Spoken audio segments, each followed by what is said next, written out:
Hi, shalom everyone. I'm continuing the series of the famous Oriental Rabbonim of yesteryear. We've covered pretty much most of these rabbis. We're already on 200 plus rabbis of the great yesteryear, and so much great heritage, so much we can speak about, which should be on the fingertips of every single person. Very, very interesting. It is going to be here. We're approaching actually at the time of recording the month of Sivan and the month of Shavuot, and on Bet Sivan it's going to be the Hilula, a yard site of a really great Rabbi Ya'akov, Dweck, HaCohen. We actually just covered a video on his father-in-law, Rabbi Moshe Svid, who was his yard site in Chavtet Yar, which is today at the time of recording, and his son-in-law naturally is on Bet Sivan, Rabbi Ya'akov Dweck HaCohen, who we're going to concentrate and explore now on. He was born approximately, I believe, I think in the year 1838, if I'm not mistaken, in Aleppo, in Syria. He was born approximately at about that year, or according to another opinion, it was either 1927 or 1928.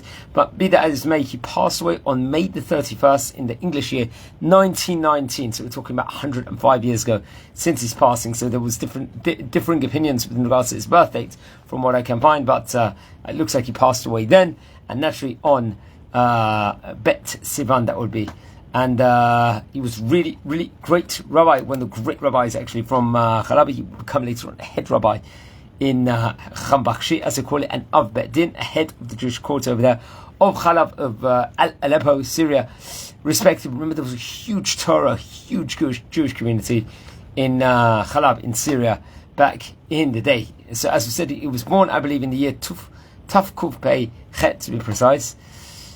And his father was great Rabbi Shaul, and his mother was Rabbinit Kamar also. And he actually learned under the auspices of his father, who was Rabbi Shaul Chaim Dweck HaKohen, I think one of the great rabbis of Syria, I believe, if I'm not mistaken. He learned from his father, and from another great rabbi, he learned from Rabbi Mordechai Abadi also, who was another great Syrian rabbi, who was also Dayan and a Kabbalist. Which we need to point out also. He married later. He got married several times. I mean, following the death of the daughter of Rabbi Yosef Seth HaKohen, he married Rabbinit Geres, who was the daughter of Rabbi Moshe Svid, who we just talked about on a video, because it was his Hilula on Chaf Tet Yar just recently. Also, there were some troubleships in his life, which we're not going to get into so much, but he became one of the great rabbis, actually, of Aleppo, of Syria, naturally, and really made his mark and influenced so many people.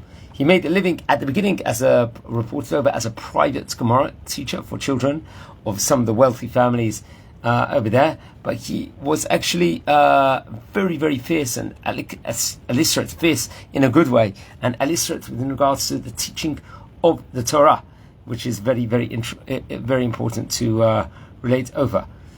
He was also, I believe, appointed the head rabbi of an area which is in modern-day Turkey called Kilis, if I'm not mistaken, also. And I think that's in modern-day Turkey, in Turkey, naturally. And very prominent position. Also, I think that was instead of Rav Abadi, his father, his rabbi. He took over that position over that one stage in time. And they were looking, I think they were searching for a Chacham Bakshi in Aram Tzava, because this was after the passing, I believe, of Rabbi Shlomo Tzafdaya, who was also another really great rabbi. They were looking for a Chacham Bakshi at the time, head rabbi in Syria, naturally, and his name very much came about. He was very strong with regards to Shabbat violators. He spoke very passionately for keeping the Torah to the best possible fashion that was possible. And he took the position as a Chacham Bakshi for a specific period of time, and was, I think at one stage he needed a native Turkish speaker to take his place later on to deal with the issue of compulsory conscription into the Ottoman army at the time. So maybe that was another reason why. And after he actually stepped down, I believe he stepped down from his position, Rabbi Cheskia Shabtai was appointed in his place, which we have to point out, he was also really great rabbi, head of the Sephardic community court in Jerusalem, and was a Hacham Bashi in Jaffa, and also in Tripoli in Libya, and also in Halab in Syria. So he was very, very much, had many different great positions. This Rabbi Hezkiah Shabtai did, who took his place also. And I believe at one stage also Rabbi Yaakov Shaul also helped out within regards to some of his positions, within regards to the courts in Aleppo, respectively. And it's actually interesting, he did visit Israel also. He passionate, obviously, about the country also, and he visited the graves.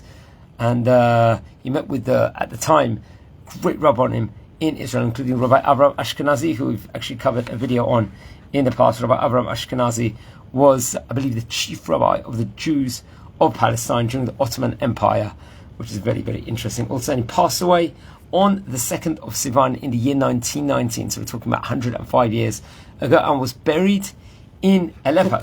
This place had, back in the day, obviously a huge Jewish community of there. So let's explore some books that the great Chacham wrote, including Derech Emunah. What is that? That's the Divrei Musar on the Seder of the Alphabet, if I'm not mistaken.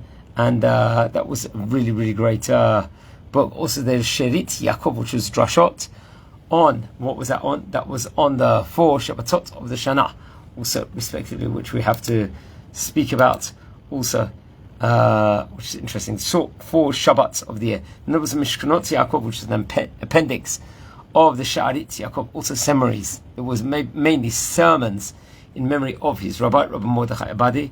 And then there was another great colossal work, also found Hiddushim al Mesachet Beitza, as called, and Sugyot, the topics with regards to this, which was, I think, printed at the end of the book of the Imrei Na'im from Rabbi, if I'm not mistaken, Rabbi Yeshaya Dayan. Also, he was a really, really great rabbi. Also, as we said before, his father was a great rabbi, and his mother was Rabbanit Kema, also, who we spoke about also before, which is very, very interesting. And just to add on a few things, we see the great rabbis that were able to influence him, that took over his role initially, but he really, really had a passion within regards to Israel.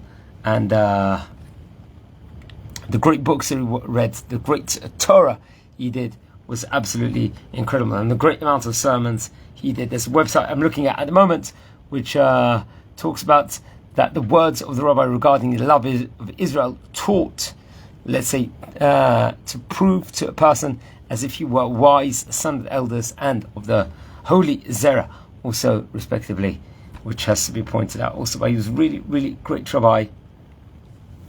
And yeah, it's his Hilula, it's his yard site over here on Bet Sivan this week coming. Please don't forget to light candles in his memory. He was a really great rabbi. And please watch over the video I did on Rabbi Shaul Chaim Yoka HaCohen Dweck, also, who I think it was his father. He was his father, the really great Chacham. And please don't forget to watch over all the previous videos. Also, we've covered more than 200 videos on this long series. I'd like to dedicate this Lilun Nishmat Avihu Ben Esther, who passed away suddenly last week. I'm wishing you all a great day.